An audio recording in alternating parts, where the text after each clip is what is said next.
चिट्ठी के अक्षर। सुबह के 10 बज रहे थे। मुझे डाक से एक चिट्ठी मिली। लिफाफा खोलकर चिट्ठी पढ़ने लगा। कृपा करके मेरे अखबार के लिए एक कविता भेज दीजिए। चिट्ठी के नीचे संपादक के हस्ताक्षर थे। संपादक का नाम महिपाल सिंह था।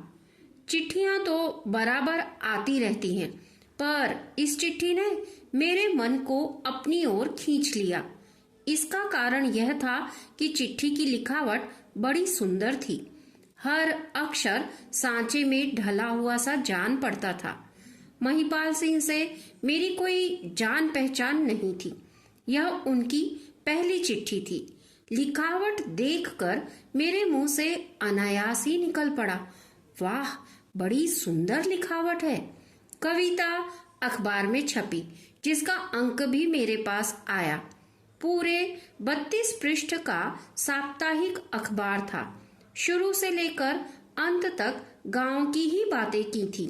बड़े सुंदर ढंग से 7 दिनों के समाचार छांट छांट कर छापे गए थे।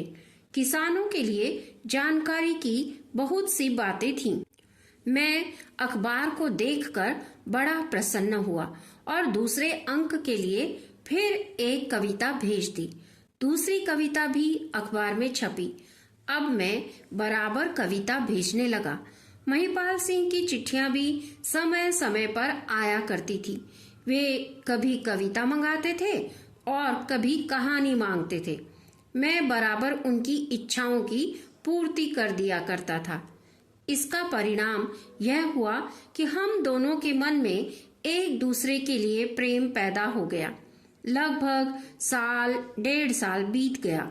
महिपाल सिंह ने अपने एक पत्र में लिखा, यदि आपका कभी इधर आना हो तो मेरे ही घर ठहरने की कृपा करें। मैंने भी उत्तर में उन्हें लिख दिया, यदि उधर आना हुआ तो आपके दर्शन जरूर करूंगा। संयोग की बात, 2-2.5 महीने बाद मुझे उधर एक शादी में जाना पड़ा। मैंने अपने आने की सूचना महिपाल सिंह को दे दी। नियत तिथि पर मैं शादी में सम्मिलित होने के लिए गया। जब बारात से छुट्टी पा गया तो महिपाल सिंह के घर गया। महिपाल सिंह घर के बाहरी कमरे में कुर्सी पर बैठकर मेज के सहारे कुछ लिख रहे थे। मैंने दरवाजे पर खड़े होकर पूछा, क्या महिपाल सिंह हैं? महिपाल सिंह ने कुर्सी पर बैठे ही बैठे मेरी ओर देखते हुए पूछा, आप कौन हैं? मैंने उत्तर दिया, मेरा नाम अखिलेश शर्मा है। महिपाल सिंह उछल पड़े।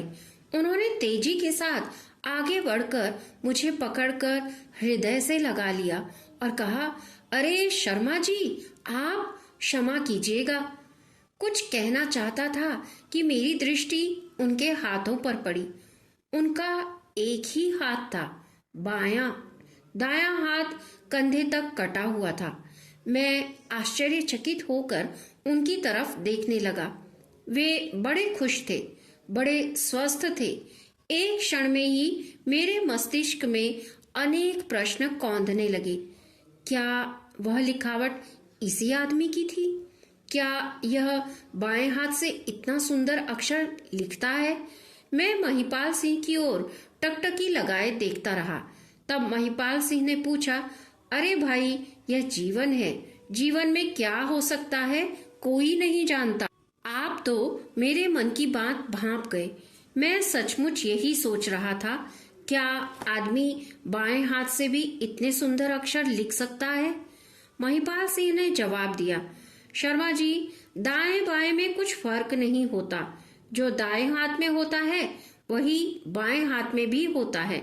यह तो व्यक्ति पर निर्भर करता है कि वह किस हाथ से काम करता है।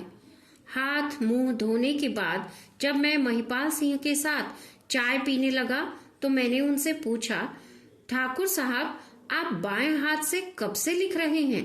महिपाल सिंह विचारों में डूब गए। कुछ देर तक सोचते रहे, फिर बोले, मैं 40 वर्ष की उम्र तक फौज में था। निशाना मारने में बड़ा तेज था।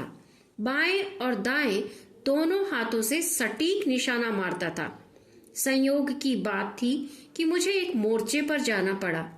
एक दिन जब शत्रु को अपनी गोलियों का निशाना बना रहा था तो पास ही एक बम फटा और मेरा दाहिना हाथ कंधे तक उड़ गया। मैं गिर पड़ा। मुझे अस्पताल ले जाया गया। महीनों अस्पताल में पड़ा रहा। जब अच्छा हुआ तो सरकार ने पेंशन देकर सेवा से मुक्त कर दिया। सरकार ने मुझसे पूछा, सेवा से मुक्त होने पर कौन सा काम करूंगा? मैंने उत्तर दिया, मैं पहले कुछ पढ़ूंगा लिखूंगा और फिर उसके बाद एक अखबार निकालूंगा। सरकार ने मेरे पढ़ने लिखने और अखबार निकालने का पूरा इंतजाम कर दिया। मैं घर आकर बाएं हाथ से लिखने का अभ्यास करने लगा। 4-5 साल तक मैं अभ्यास में ही लगा रहा। मैंने बहुत सी कविताएं लिखी, कहानियां लिखी और लेख भी लिखे। वे सभी चीजें मेरे पास मौजूद हैं। मेरी लिखावट उसी अभ्यास का परिणाम है। जब मैं लिखने में दक्ष हो गया तो अखबार निकालने लगा। अब आप देख ही रहे हैं कि पूरे 32 पेज का अखबार हर सप्ताह निकालता हूँ। महिपाल सिंह अपनी बात खत्म करने के बाद उठे। उन्होंने 4-5 साल तक अभ्यास के रूप में लिखी हुई अपनी रचनाएं निकालकर मेरे सामने रख दी। मैं उनकी रचनाओं को देखने लगा। टेढ़े मेढ़े अक्षर, दूर दूर अक्षर, अलग अलग अक्षर, फिर सुधरे हुए और फिर गोल गोल सुंदर अक्षर तथा सांचे में ढले हुए अक्षर। मैं मुग्ध होकर बोल उठा, ठाकुर साहब, आप धन्य हैं।